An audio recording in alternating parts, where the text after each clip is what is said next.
Hello everyone, this is Humail and आज आप सबको हम दिखाएं समझाएंगे कि हमने ये क्वेश्चन किस तरह करना है जो कि रेशियो और प्रोपोर्शन के ऊपर है। बहुत सारे बच्चों को एग्जाम्स में डिफ़िकल्टीज का सामना होता है क्योंकि they don't know how to solve this questions. तो we are gonna explain everything to you in detail, like if you don't know the basics of math, even then you can you know solve these questions। तो आइए हम शुरू करते हैं हमारे question number one से, जिसमें लिखा गया है कि A and B together have 1210 rupees. If 4/15 of A's amount is equal to 2/5 of B's amount, how much amount does B have. तो इस क्वेश्चन में हमने जो चीज़ फाइंड करनी है वो है बी की अमाउंट। बट हमें ये नहीं पता कि हमने बी की अमाउंट किस तरह फाइंड करनी है। उसका एक बहुत सिंपल तरीका है और वो ये है कि क्वेश्चन हमें खुद आंसर बता रहा है कि इस क्वेश्चन का आंसर क्या है। तो वो क्वेश्चन में कह रहे हैं कि 4/15 ऑफ ए मल्टीप्लाई, मतलब ऑफ का मतलब मल्टीप्लाई, कि 4/15 multiply by A is equal to 2/5 of B, मतलब 2/5 मल्टीप्लाई बाय बी। तो इसको हम एज इट इज़ अपने क्वेश्चन से ही अपने आंसर को डिराइव करेंगे। हम इसको इक्वेशन बना के यहाँ पे लिख लेंगे। जैसे कि आप देख सकते हैं कि हमने क्वेश्चन से ही इक्वेशन को उठा के इधर पुट कर दिया। उसके बाद हम नेक्स्ट स्टेप क्या करेंगे कि हम एक को अलग कर देंगे। अब यहाँ पे जो फार्मूला हम यूज़ करते हैं उसे हम कहते हैं क्रॉस मल्टीप्लिकेशन।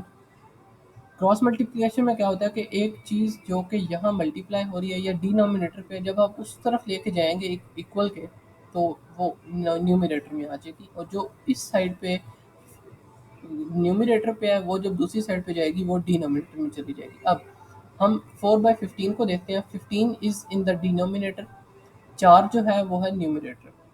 अब हमने ए को अकेला करना है फिलहाल। हम क्या करेंगे, इस 15 को उठा के इस साइड पे लेके आएंगे और इस 4 को उठा के हम इस साइड पे लेके आएंगे। तो हमारे पास क्या हो जाएगा, 15 यहाँ पे डिवाइड हो रहा था, डिनोमिनेटर में था। हम इसको दूसरी साइड पे लेके आए तो 15 हमारे पास ऊपर आ गया है न्यूमिनेटर में। इसी तरह same is the case with 4। 4 यहाँ पे मल्टीप्लाई हो रहा है, न्यूमिनेटर में है।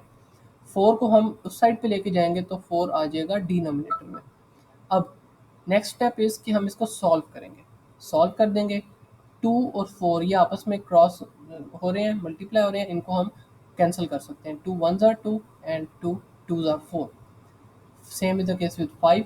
5 ones are 5, 5 threes are 15.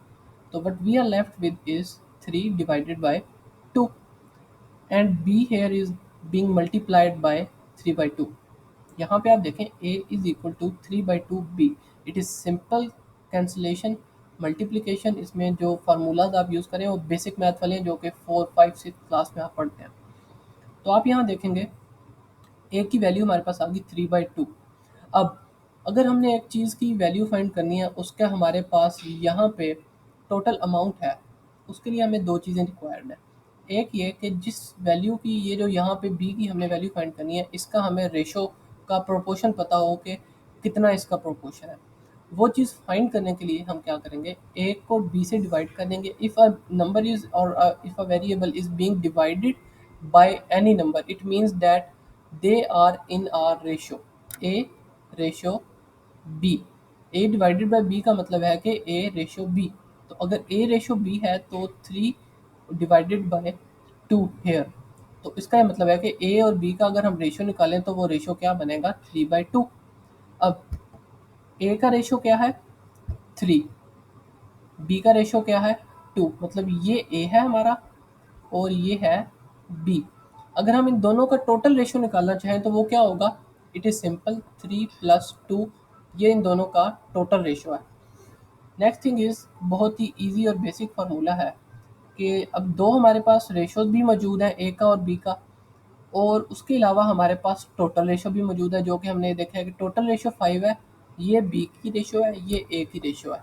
अब हम इसमें से अगर चाहें कि हमारे पास टोटल अमाउंट भी यहाँ पे गिवन है 1210, तो हम वो कैसे फाइंड कर सकते हैं। उसको फाइंड करने का सिंपल तरीका ये है कि आपने जिस चीज़ का रेशियो फाइंड करना है आप उसको टोटल रेशियो से डिवाइड करते हैं। जैसे इन दिस केस बी जिसकी वैल्यू है 2, बी बी की रेशियो क्या है, 2 है। टोटल रेशियो हमारे पास कितनी है, 5। क्यों, क्योंकि ये हमने पहले निकाल लिया है। ए और बी दोनों को प्लस करें तो उनकी टोटल रेशियो 5 आ जाती है। 2 डिवाइडेड बाई 5 और इसको हम मल्टीप्लाई कर देते हैं टोटल अमाउंट इन रुपीज़ से, जो कि हमारे पास क्वेश्चन में गिवन है। तो हम एक किसी भी क्वांटिटी का शेयर फाइंड कर सकते हैं। वो किस तरह? अब हम इसको कैंसिल कर देंगे। कैंसिल करने का आपको तरीका भी समझा देता हूँ। ये बेसिक, वैसे बेसिक कैंसिलेशन है जो कि आपको खुद आनी चाहिए, but for the sake of convenience I am taking this pen, ताकि आप लोगों को आसानी हो। अब 5 को हम इस वैल्यू से कैंसिल करेंगे। 5 1 ज़ार 5, 5 2 ज़ार 10। अब 2 कैरी रह गया। 12 में से 5 2 ज़ा 10 हो गया, 2 कैरी रह गया। इस 2 को हम इस 1 के साथ जोड़ेंगे तो 21। 21 है। 5 के टेबल में 21 कैसे आता है? 5 4 ज़ा 20। अब 1 फिर कैरी रह गया। इस 1 को हम इस 0 के साथ जोड़ेंगे तो 1 और 0 10। अब 5 के टेबल में कितने 10, किस वैल्यू पे 10 आता है? 2 ज़ार। तो और 2 4 और 5 2 ज़ार 10। अब हमारे पास जो वैल्यू बचेगी वो बचेगी ये वाला 2 मल्टीप्लाई बाय 242। इसको अब हम सॉल्व कर लें तो इट्स बहुत ही सिंपल है। 2 2 ज़ार 4, 4 2 ज़ार 8 और 2 2 ज़ार 4। तो this is our final answer, जो कि बी का शेयर है। इसी के साथ मैं चाहूँगा कि वैसे ये आपको करना चाहिए था, मगर मैं आपको बता देता हूँ ताकि आपको इस चीज़ की समझ आए कि हमने ये किस तरह किया। अब आपको इस क्वेश्चन में उन्होंने कहा है बी का शेयर बताएं। अगर मैं आपसे एक आपको असाइनमेंट दूं कि आप ए का शेयर फाइंड करें, तो how are you gonna do that? It's really simple. यही प्रोसीजर जो आपने किया है, सेम यही प्रोसीजर यहाँ तक एज इट इज़ रिपीट हो रहा है। अब फ़र्क सिर्फ यहाँ पे आएगा कि ए का रेशियो हमें पता है 3 है, बी का रेशियो पता है 2 है। इनको ऐड करें तो ए प्लस बी दोनों का रेशियो क्या बन जाएगा? 5 बन जाएगा। अब यहाँ पे हमने फाइंड किया था बी का रेशियो। अगर हमने ए का रेशियो फाइंड करना है तो हम क्या करेंगे? बिल्कुल इसी उसी तरह टोटल मनी जो हमारे पास है यहाँ पे 1210 रुपीज़, उसको लिखेंगे। उसको हम मल्टीप्लाई करेंगे। यहाँ पे टेक्निकल पार्ट शुरू हो रहा है।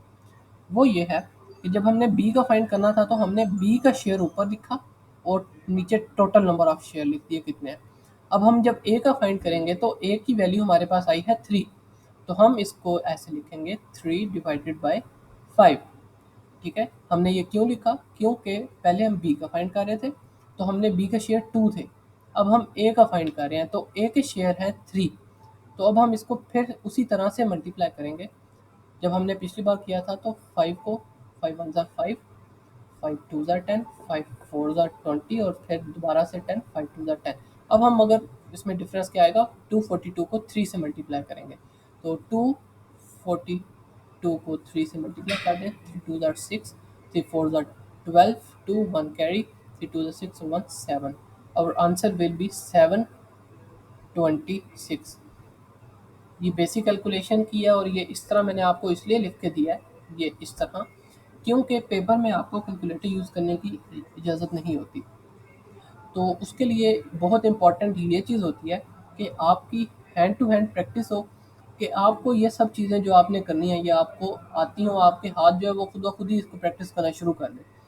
उसके लिए ज़रूरी है कि आप इसको ज़्यादा से ज़्यादा प्रैक्टिस करें। मैंने आपके सामने पूरा क्वेश्चन सॉल्व कर दिया, मगर until and unless you don't practice it with your hand and you don't practice it again and again, you will not get any benefit from this। आपके लिए ये सब वीडियोस अपलोड की जा रही हैं, इसका ये मकसद है कि आप इन क्वेश्चंस को देखें, इनके सिमिलर क्वेश्चन को सॉल्व करें। If there is any ambiguity you can just contact us. आप कमेंट कर सकते हैं और हम आपकी क्वेरी को जो है रिजॉल्व करेंगे। और इसके साथ और भी क्वेश्चंस आते रहेंगे। आपने प्रैक्टिस करते रहना है और अपने माइंड को एक्टिव और शार्प रखना है।